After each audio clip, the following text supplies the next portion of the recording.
Bonjour, chers entrepreneurs de Magog, Marie-Josée Cornet pour la Chambre de commerce. Alors, bienvenue à cette autre entrevue. En temps de COVID-19, nous essayons de vous présenter le plus possible des sujets de l'heure, soit qui vous inquiètent ou encore dont vous vous posez des questions. Aujourd'hui, nous allons revoir vraiment un sujet dans lequel, même avant le COVID-19, nous étions déjà dedans, qui est la pénurie de main-d'œuvre. Donc, le recrutement, comment on fait ce recrutement-là qui est dans la pénurie de main-d'œuvre. Puis comme je viens juste de vous le dire, on était déjà dedans avant le COVID-19. Alors, c'est pas parce que la pandémie nous est tombée dessus que la pénurie, elle, s'est arrêtée. Et aujourd'hui, nous retrouvons la belle Nathalie Meunier qui gagne sa vie comme consultante en management et en RH depuis 2003. Elle est fondatrice de Talent Stratégie et elle met tout son savoir au profit des entreprises pour pour mieux les propulser à bâtir des équipes performantes et mobilisées. Son approche est stratégique, elle est novatrice, elle est collaborative. Elle rallie les employés de tous les échelons autour de projets et d'objectifs communs. Ça, c'est vraiment extraordinaire. Et au fil des ans, elle a développé une très grande expertise en recrutement, justement, en rémunération globale, en gestion de carrière et en coaching de gestion. Alors, c'est avec un grand bonheur que je vous ramène à l'écran avec moi pour cette entrevue, Nathalie Meunier. Bonjour, Nathalie. Bonjour, merci beaucoup, Marie-Josée. Ça me fait tellement plaisir de te revoir aujourd'hui. Alors, aujourd'hui, Nathalie, on va faire vraiment un survol sur cette pénurie de main-d'œuvre que je viens juste de jaser quelques minutes avec les entrepreneurs parce que si moi, je prends juste la chambre de commerce avant d'aller vers toi, ben nous, au mois de mars, on avait tout planifié une activité qui s'appelait Emploi en sol québécois, justement, parce qu'il y a de la pénurie de main-d'œuvre un peu partout à travers toutes nos entreprises et nos organismes.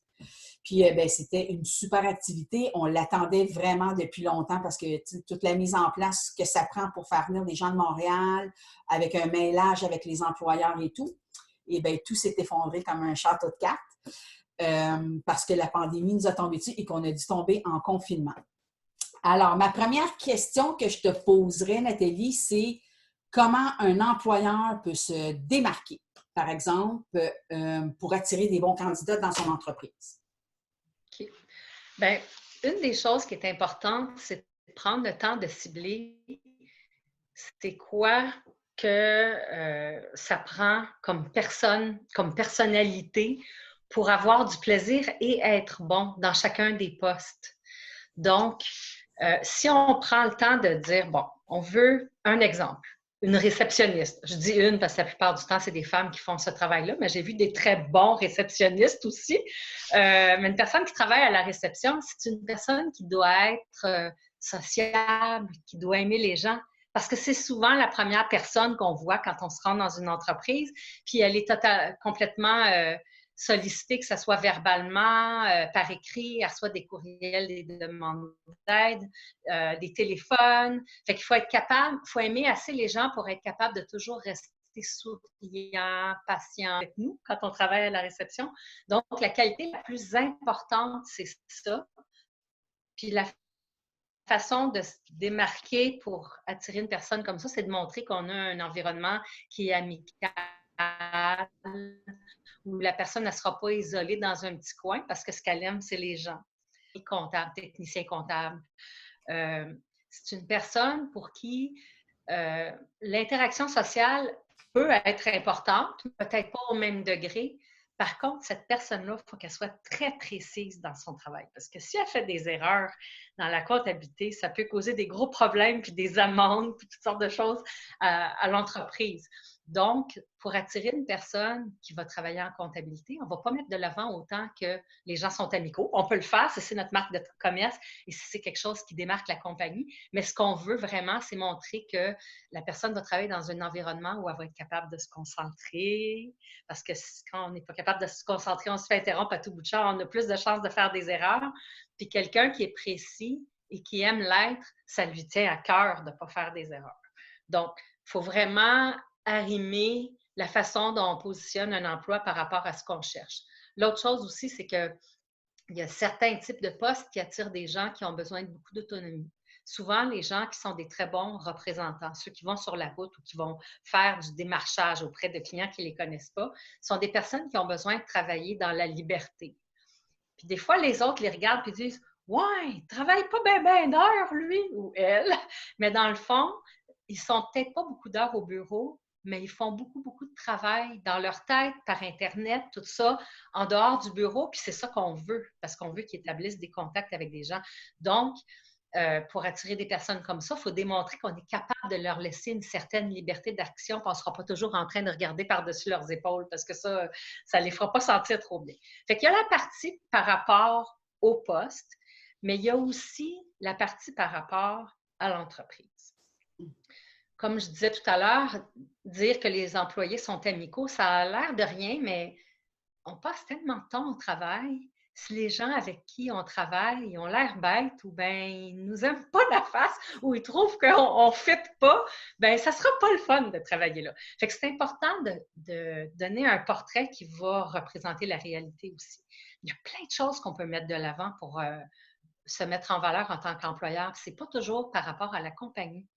Quand on est basé dans la belle région de Memphremagog, je pense que c'est le fun de le dire. C'est le genre de choses qui va attirer les gens qui veulent soit déménager, habiter dans une région où est-ce qu'ils ont plus facilement accès au plein air ou à des activités ou être sur le bord d'un lac, ou bien des gens qui habitent déjà dans la région puis qui n'ont pas envie de déménager dans un endroit plus citadin pour faire un travail. Fait qu'il faut se faire connaître. C'est très important. L'autre chose aussi, c'est que quand on embauche des informaticiens, parce que je sais qu'il y en a des compagnies en technologie dans la région de Memphremagog, Tout à fait. c'est ça, il faut démontrer qu'on a une culture innovante. Si on est un informaticien, on est une personne qui aime développer des nouvelles choses. On utilise sa créativité pour créer des nouveaux logiciels, des nouvelles fonctionnalités, des nouvelles façons de faire qui vont permettre de contourner des défis. Puis, ben, à ce moment-là, il faut mettre de l'avant qu'on permet ça. On ne dit pas « Ah, ben ça a toujours été fait comme ça, puis ça reste comme ça. » Ça a l'air, on le prend pour acquis, là. Ça a l'air de rien, mais ça vaut la peine de le dire.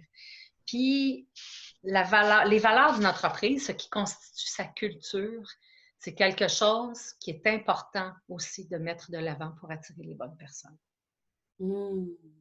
Puis quand tu parles de valeurs attirantes pour toi, qui se vivent au quotidien dans une entreprise, là, tu sais, quand on veut attirer, on va dire, le bon candidat, c'est sur quelle valeur, toi, tu miserais, ou sur plusieurs valeurs peut-être, pas juste une? Exact. Habituellement, on en choisit entre 4 et 6, 4, 5 ou 6. Ah oui, hein? Wow! Oui. Okay. Qui vont être les valeurs qui, mises ensemble, définissent un peu le tissu social de l'entreprise. C'est tentant de dire, on va choisir des belles valeurs qui vont être attirantes, puis que les gens vont dire, ah, je vais aller travailler là. Mais si dans la réalité, ce n'est pas vraiment ces façons d'être là spécifiques qui définissent l'entreprise, on va juste attirer les mauvaises personnes ou on va attirer des personnes qui vont se retrouver déçues après parce qu'ils vont sentir qu'ils ont peut-être été induites en erreur. C'est un gros mot, mais ça peut être perçu comme ça. Ce qui est important, les valeurs dans une entreprise, ça se vit au quotidien. Puis les employés le savent, c'est quoi. Puis je fais souvent des exercices, on appelle mission, vision, valeur, où est-ce qu'on définit c'est quoi la mission de l'entreprise. Donc, qu'est-ce qu'ils vont faire dans la vie, comment ils veulent contribuer, leur vision, qu'est-ce qu'ils veulent être quand ils vont être grands, puis c'est quoi leur valeur. Puis souvent, les employeurs au départ disent, bon, ben on va inviter les membres de la haute direction. Bon, la haute direction, ça peut être 2 personnes, là, si c'est une très petite entreprise, ou bien ça peut être plus. Mais ce n'est pas nécessairement toujours eux qui ont les réponses. Des fois, ils les ont. On peut être un employé qui est là depuis le jour 1 et les connaître vraiment bien, les valeurs, même si on est dans un rôle qui n'a pas du tout un impact qui peut être considéré comme stratégique. Fait que ce que je propose de faire habituellement, c'est que je leur demande de me décrire un peu les gens qui sont dans l'équipe. Puis là, on choisit ceux qui vivent, ceux qui représentent vraiment c'est quoi l'essence de l'entreprise. Puis c'est eux qui vont être là. C'est sûr que les dirigeants peuvent être là aussi, puis c'est une bonne chose, parce qu'ils vont devoir vendre cette série de valeurs-là après, là, aux autres. Donc, l'objectif, c'est de distiller le meilleur de l'entreprise. Fait que ce qu'on fait, c'est qu'habituellement, ça prend une journée pour faire les 3, mission, vision, valeur. Puis on va déterminer c'est quoi les choses, les valeurs, par exemple, l'innovation. Bon, il y en a beaucoup qui disent, ah, nous, on est innovants, tout ça, OK, mais de quelle façon? Comment ça se vit dans l'entreprise? Est-ce que vous avez juste un but, un rêve de développer des nouvelles choses, ce qui est super, mais que dans la réalité, les gens, ils ont peur un peu de sortir des sentiers battus parce qu'ils vont se faire chicaner s'ils font une erreur. Ça va ensemble, le droit à l'erreur et l'innovation. Donc, toutes ces choses-là, il faut prendre le temps de les regarder. Puis quand on a défini c'est quoi les valeurs qui représentent vraiment bien l'entreprise, on ne peut pas se tromper. Dans le sens que quand on met ça de l'avant, de la bonne façon, ça va attirer des gens qui ont des valeurs similaires, pour qui c'est important ces choses-là, puis ils vont beaucoup mieux s'intégrer dans l'entreprise. Ça va être facile à vivre au quotidien. Donc, ça sera pas juste des beaux mots sur le mur de la réception, comme il y en a certains qui font, mais ça va être vraiment ce qui représente l'entreprise. Wow! Puis un coup que toute cette, moi j'appelle ça la table, parce que la table est mise, hein, on a parlé des valeurs, on a parlé de ce qui nous démarque. Nathalie, on affiche les postes où? Hein? Où? Parce que tu sais, on est porté à penser que tout le monde placarde partout, mais je suis pas mal certaine qu'il doit y avoir des endroits qui sont plus stratégiques que d'autres, en tout cas, qui sont plus, où je pense que la circulation est plus grande. Oui, entièrement d'accord avec toi. Puis ça change au fil du temps. Fait que c'est important de faire des tests puis de rester connecté avec les plateformes qui nous donnent des... Il y a plusieurs années, quand j'ai commencé à faire du recrutement, il y a beaucoup de sites qui existent aujourd'hui. En fait, tous les sites qu'on utilise aujourd'hui n'existaient pas. Donc, ceux que j'utilisais dans le temps, Mosaic, entre autres, en 98, n'existent plus. Il y a eu Monster, ça existe encore, mais c'est plus très, très utilisé. Ce qui fonctionne très bien aujourd'hui, il y a des sites généraux où est-ce qu'on peut afficher toutes sortes de postes qui fonctionnent encore. Celui qui a le plus d'achalandage, c'est Indeed. Parce que Indeed, en plus d'être un site où est-ce qu'on peut afficher directement des postes, c'est ce qu'on appelle un agrégateur. Un agrégateur, c'est un site qui va chercher avec des mécaniques là, informatiques, des affichages qui sont sur d'autres sites. Puis il va les emmener sur son site. Fait que ça fait que il y a beaucoup, beaucoup, beaucoup de postes qui sont affichés là, même si on ne les affiche pas directement là. Puis ce que ça fait, c'est qu'il y a plus de gens qui vont dire, bien, ça vaut la peine d'aller voir là parce qu'il y a une grande quantité de postes affichés. Donc, j'ai plus de chances de trouver ce que je cherche. Donc, celui-là, c'est encore un incontournable. Il fonctionne en ce qu'on dit pay-per-click, c'est qu'à chaque fois que quelqu'un clique sur le poste avec sa souris, bien, il y a un montant qui est chargé à l'employeur et on peut choisir combien on paye pour chaque clic pour attirer plus ou moins de personnes. Il y en a d'autres qui donnent des bons résultats. Il y a aussi Glassdoor. Glassdoor, c'est un autre site général. Puis Glassdoor, ça a été positionné à la base comme le site où est-ce qu'on va chialer contre notre employeur. Puis c'est vraiment ça. Au début, là, c'était l'endroit où est-ce que quand quelqu'un n'était pas très satisfait de la façon dont il avait été traité par un ancien employeur, des fois même par un employeur régulier, parce qu'on peut faire des commentaires anonymes, il allait écrire « Ah, là-bas, ils font ça, ou ils font pas ça, ou ils payent pas bien, ou peu importe. » Puis ce que ça fait, c'est que ça donnait une bonne référence sur certaines pratiques d'employeurs, puis ça nous a forcé quelques-uns à mieux s'enligner, mettons, sur la façon dont ils traitent les employés, parce que les gens ne voulaient plus appliquer sur les postes là-bas. Ah, c'est drôle quand même, ça, hein? Vraiment. Ils ont commencé comme ça, puis il y a quelque temps, ils ont rajouté la possibilité d'afficher des postes, parce que là, ils sont devenus un incontournable. Fait qu'il affiche un poste, puis là, en tant que candidat, on va voir, on dit « Ah, ça a l'air intéressant, ça. J'aimerais ça savoir comment il est comme employeur de lui. » Fait que là, on fait tout de suite la recherche sur le même site, sur s'il y a des commentaires positifs ou négatifs, parce qu'il y en a des positifs aussi, sur l'employeur en question.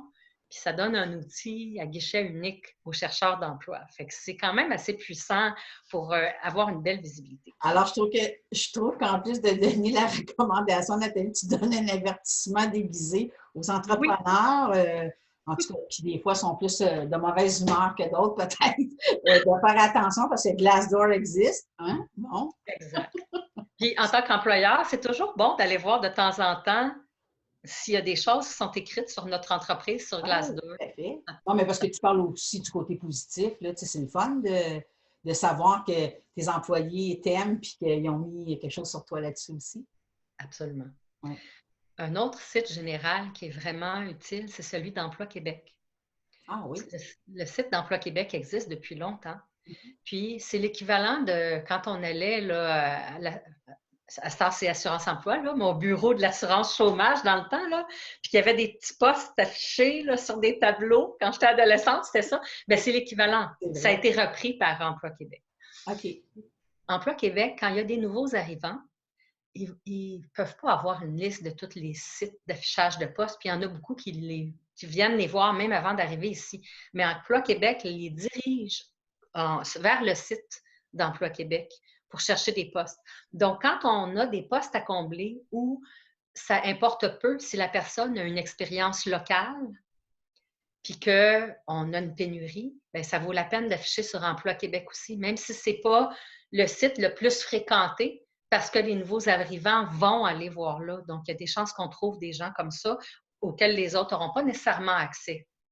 Ah oui, c'est ça. Ensuite, ça, c'est les sites généraux, mais les sites spécialisés sont très, très, très efficaces pour certains types de postes. Je pense entre autres aux postes de professionnels. Quand on a un poste d'avocat à afficher, on va l'afficher à travers le site du Barreau du Québec.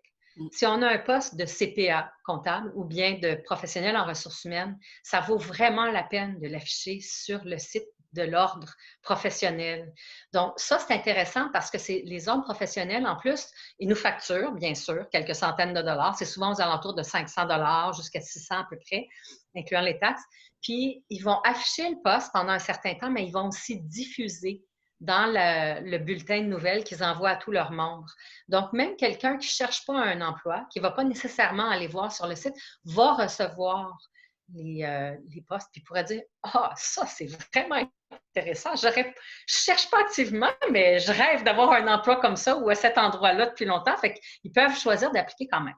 Ça fonctionne aussi pour les postes en administration, les sites généraux pour les postes d'administration, tu sais, genre des adjointes administratives ou adjoints ou des gens qui font justement des postes de commis ou techniciens, ils se retrouvent noyés dans une trop grande quantité de postes. Puis il y a des sites tels que celui qui est très populaire en ce moment, c'est adminjob.ca où on a vraiment une belle qualité de candidats qui appliquent.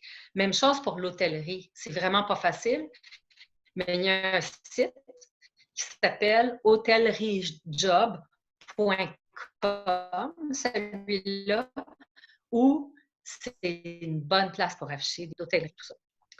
Puis l'autre chose qu'il ne faut pas oublier, c'est qu'on peut afficher des postes, puis s'asseoir, puis attendre que les gens y appliquent. Puis ça a déjà été suffisant. Je me rappelle, là, au début des années 2000, j'affichais un poste, je pouvais recevoir 1000 CV.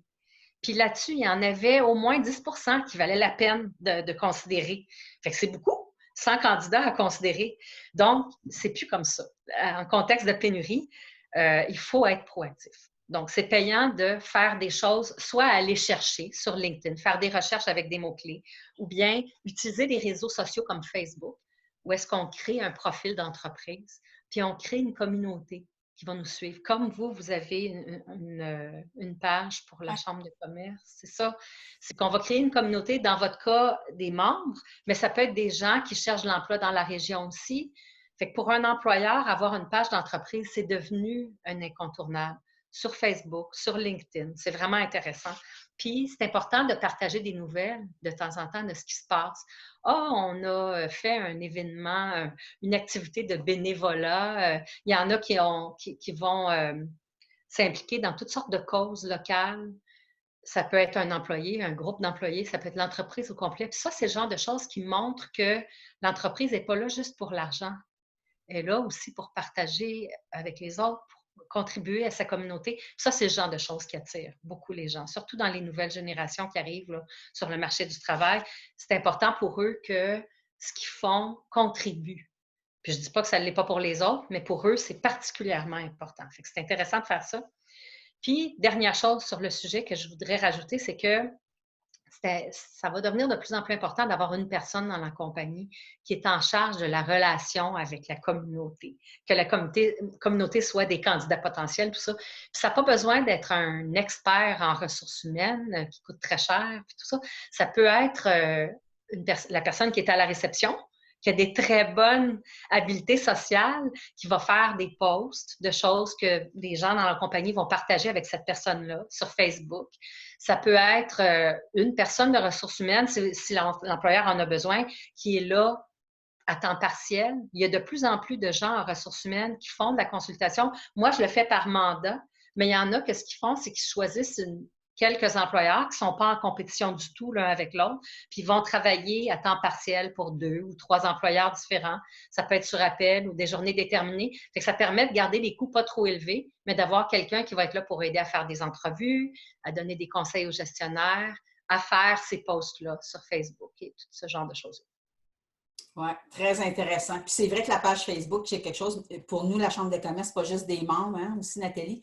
C'est parce que c'est pas un groupe fermé, c'est une page vraiment ouverte qui est la Chambre de commerce, mais on a nos membres, bien sûr, qui sont dessus, mais on a aussi tous les gens entrepreneuriales de la communauté de Manfred-Magog, c'est bien clair. Puis même probablement, même d'ailleurs, parce que souvent, ça se partage, hein? Ils se partagent l'info et tout, là, fait que c'est bien intéressant de travailler sur cette plateforme-là. Bien là, Nathalie, un coup que... Tu sais, quand que le bassin des candidats locaux, là, qu'est-ce qu'on fait quand que ce bassin-là, là, il ne suffit plus à la demande? Bien, qu'est-ce qu'on fait en tant qu'entrepreneur? On se dirige où? On fait quoi? Au secours! Oui, c'est ça. Ça serait irréaliste de dire que ce n'est pas un problème et que ça ne sera pas un. Ça, c'est clair, le problème, il est là. Puis, bien, on a parlé de la semaine passée, justement, du télétravail. Pour certains postes, ça peut être une solution. On peut avoir des employés. En fait, il y a des entreprises. Bon, dans le logiciel, c'est courant parce qu'en logiciel, on peut facilement travailler à distance dans beaucoup de cas. Il y a des entreprises américaines qui ont des employés basés ici. Premièrement, ils leur coûtent moins cher avec le taux de change. Puis nos salaires pour les gens qui sont diplômés universitaires au Canada sont moins élevés parce qu'ici, l'éducation universitaire, elle est subventionnée par l'État, ce qui n'est pas le cas aux États-Unis. Donc, ça coûte beaucoup plus cher d'avoir un bac là-bas. Mais il y en a qui le font aussi juste parce qu'ils n'ont pas assez d'employés dans leur localité de candidats potentiels. Puis il y a plein de bons informaticiens au Canada en général, au Québec en particulier, mais il y a d'autres provinces aussi qui sont très forts là-dedans. Donc, il y a des postes qui s'y prêtent. Il y en a qui ne s'y prêtent pas. On ne peut pas...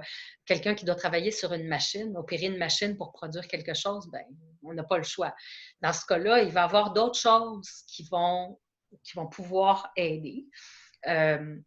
Une des choses qu'on fait souvent avec des clients, c'est qu'on fait des ententes avec des centres de formation, que ce soit une université ou une école technique ou même un programme professionnel du secondaire, comme pour des mécaniciens, des ébénistes, il y a plein de choses.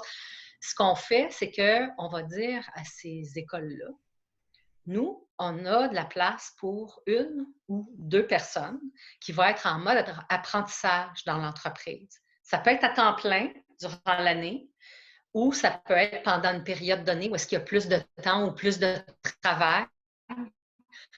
Puis, on s'engage à prendre un stagiaire ou quelques stagiaires pendant cette période-là. Fait qu'il y a des universités qui offrent un programme d'études sur 4 ans au lieu de 3 ans où il y a des stages à faire. Donc, on dit, bien, le stage dure 3 mois, puis il y en a 4 par année. Fait qu'on avait toujours un nouveau stagiaire en continu. On participait aux campagnes de recrutement. Les stagiaires, quand ils sont prêts à chercher des stages, ils font leur CV. On peut faire des rencontres, soit par vidéoconférence ou on va à l'université. Puis ça, de faire ça, ce qui est intéressant, c'est que ça nous permet de voir, avant même qu'ils aient gradué, des gens qui ont du potentiel. Puis s'ils sont bons, bien, on peut leur offrir un emploi permanent quand ils ont terminé. Fait que ça, c'est une bonne façon d'avoir un bassin. Mais c'est aussi une bonne façon d'avoir des gens qui, oui, sont moins autonomes, ils ont besoin de plus d'encadrement, mais qui coûtent un peu moins cher dans l'entreprise. Puis on contribue à notre communauté en même temps. Ça se dit, ça. Les gens qui disent, eux autres, ils offrent des stages, puis aident que les gens ils prennent de l'expérience. C'est un très bon point pour un employeur. Oui, tout à fait. Puis l'autre chose aussi, bien, c'est de travailler de concert avec les chambres de commerce, avec les MRC, avec les agences de tourisme même, pour faire connaître notre région, faire connaître l'employeur, des producteurs de fromage, de vin, tout ça, qui peuvent dire « Ah, venez dans notre belle région, où est-ce qu'on fait, bon, le vin en Estrie, c'est clair, là, en Estrie puis en Montérégie. Puis on cherche des bonnes personnes qui ont envie de s'établir dans la région puis de travailler dans la région. C'est une autre bonne façon d'avoir la visibilité dont on a besoin pour attirer des bons candidats. Tout à fait. Et là, Nathalie, des candidats, on les trouve, on veut les garder, hein? On se croise les doigts qu'ils trouvent notre entreprise extraordinaire et qu'ils veulent rester là 25 ans. Donc, je blague, c'est parce que c'est tellement plus dans nos mœurs comme, tu sais. Avant, c'était ça. Les gens ne se posaient pas de questions. Ils faisaient 25, 30, 40 ans au même endroit. Puis c'était super. Aujourd'hui, c'est très, très différent. Fait que pour toi, c'est quoi les meilleures pratiques là, comme pour garder, pour ne pas perdre en fait hein, le candidat qu'on a pris peut-être des mois à trouver, justement parce qu'on est en pénurie? Oui. C'est important quand quelqu'un applique, quand on est en processus de recrutement, de rappeler très rapidement les candidats. J'ai vu souvent dans le passé, puis même encore, ça se fait, ça peut prendre 2-3 semaines avant que quelqu'un réponde à un candidat qui a appliqué. C'est plus acceptable. Ça ne l'a jamais été, mais là, c'est la meilleure façon de perdre des candidats en cours de route. Parce que ceux qui sont bons, bien, il y a d'autres employeurs qui vont avoir été plus vite puis qui leur aura fait une offre avant même qu'on le rappelle. Donc, ma norme, personnellement, c'est de répondre à quelqu'un en dedans d'une journée ouvrable. Ça peut arriver, tu sais, quelqu'un qui applique le vendredi, on peut le rappeler le lundi, avant la fin de la journée le lundi, puis c'est correct. Ça peut être rappelé, ça peut être envoyé un courriel, mais au moins donner signe de vie, puis dire, on a vu votre candidature, soit vous êtes retenu, vous n'êtes pas retenu. Il y a Oui, plein de choses. c'était ça ma question, c'est Oui. d'avoir un accusé de réception, hein? Oui. Tu sais, on l'a tous vécu en quelque part, ça, hein? Oui. Tu sais, d'envoyer quelque chose, puis ceux qui ont, tu sais, qu'on se fasse dire non, c'est bien correct, là, mais au moins on le sait. Mais quand, tu sais, il y a un silence après qu'on ait envoyé notre CV et tout, premièrement, on ne sait même pas s'il est rendu parce qu'on n'a pas d'accusé. Ça, il y en a encore beaucoup de ça, Nathalie, hein? Oui, puis moi, ce que j'ai fait dans ma propre entreprise, c'est que le site où on envoie les CV, c'est Job à Talent Stratégie. Puis ce compte de courriel-là, tu sais, on peut mettre des messages quand on est en vacances automatisés. Bien, j'ai utilisé cette automatisation-là pour que ça envoie un accusé de réception à quelqu'un qui envoie son CV. Donc, il sait que son CV ne s'est pas perdu dans la brume. Il s'est rendu au bon endroit. Au moins, l'accusé de réception dit « On a reçu votre CV, il va être analysé, on vous revient dans les X heures si vous êtes retenu. » Fait que ça, déjà, c'est une chose. Mais il y a d'autres choses qu'on peut faire aussi, parce qu'une fois qu'on a trouvé les bons candidats, bien, des fois, il y a plein d'événements qui peuvent rallonger le processus puis faire que la personne, il va recevoir une offre d'un autre employeur avant que nous, on soit prêts à en faire une. Puis ça, c'est vraiment décourageant quand on est un employeur. Fait que une des choses qu'on fait pour éviter ça, c'est on fait pré-approuver le salaire. Quand ce n'est pas le propriétaire de l'entreprise directement qui fait l'embauche, bien souvent, l'autre personne doit discuter avec, que ce soit quelqu'un aux finances ou les propriétaires d'entreprise, combien est-ce qu'on peut payer pour ce poste-là. Si c'est discuté à l'avance, quand on trouve des bons candidats et que c'est le temps de faire une offre, on ne niaise pas, on le sait combien on peut offrir. C'est un range, là, on ne met pas juste un chiffre. Fait que ça, c'est une chose. L'autre chose aussi, c'est qu'on planifie de diffuser les annonces autour des vacances.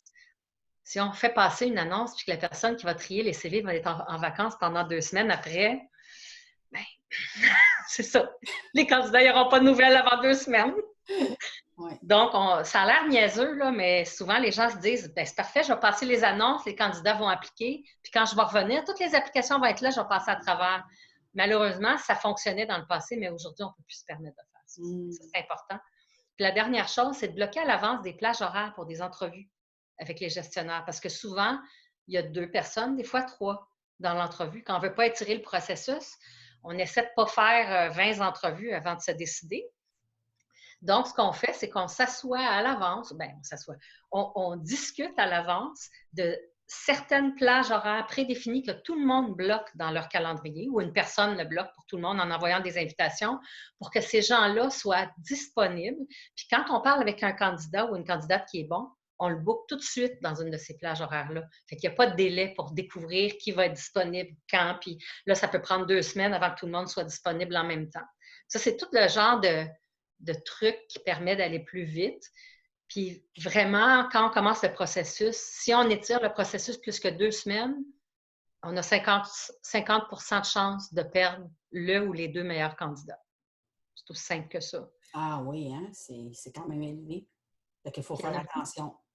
Oui, puis il y en a beaucoup qui font plusieurs entrevues. Bon, là, les entrevues se font par Zoom. C'est moins pire, il n'y a pas de déplacement. Mais faire déplacer un candidat, surtout si c'est pendant les heures de travail, 2, 3 fois avant de décider si on l'embauche ou non, c'est pas très respectueux pour le candidat. Il manque du travail pendant ce temps-là. Ah oui. Fait que ça, c'est le genre de choses qu'il faut s'adapter aussi en contexte de pénurie pour être sûr de ne pas perdre notre monde. Oui, tout à fait. C'est même une très belle mesure, là.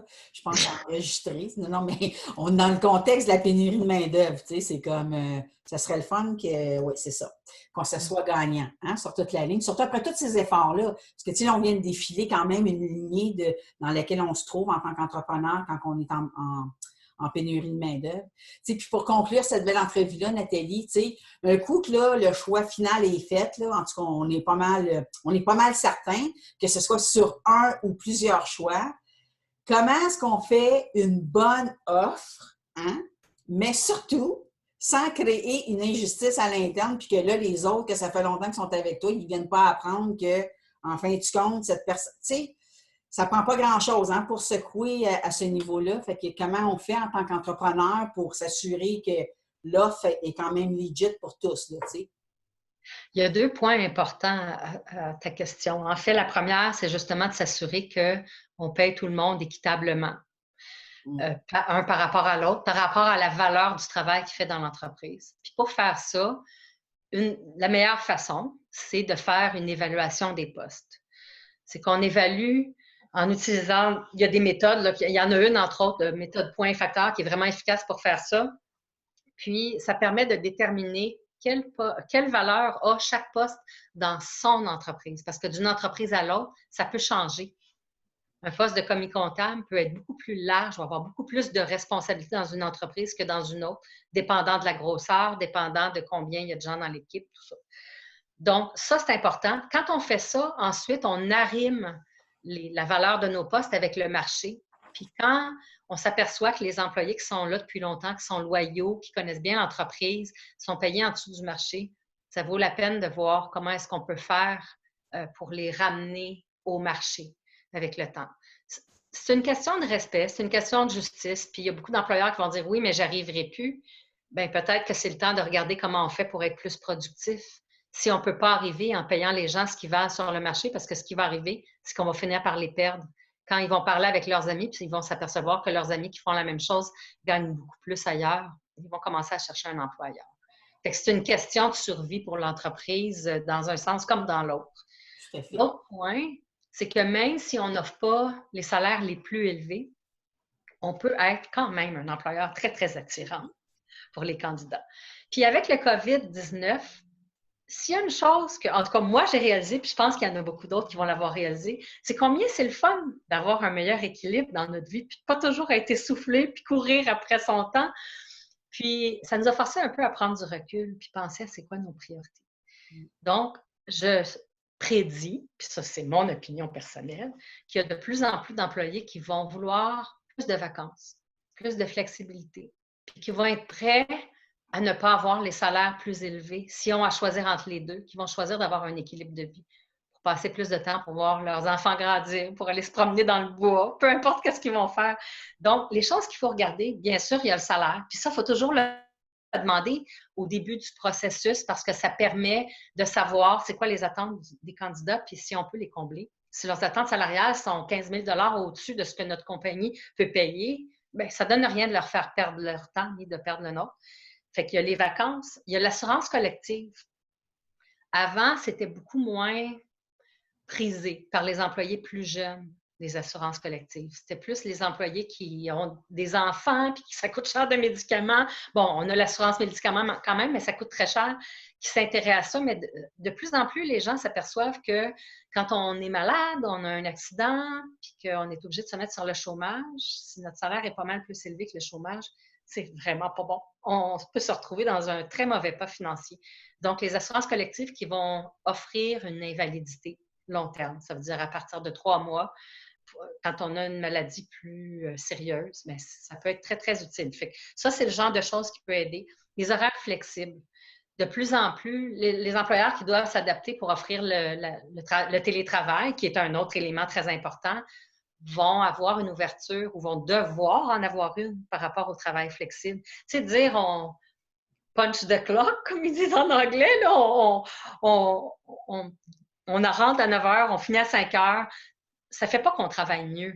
Fait qu'il y a des gens qui vont travailler beaucoup mieux le matin, qui aiment commencer plus tôt, qui vont finir plus tôt. Il y en a d'autres qui aiment commencer plus tard, vont finir plus tard. Avoir cette latitude-là permet aux familles qui ont des enfants de s'organiser pour la garderie.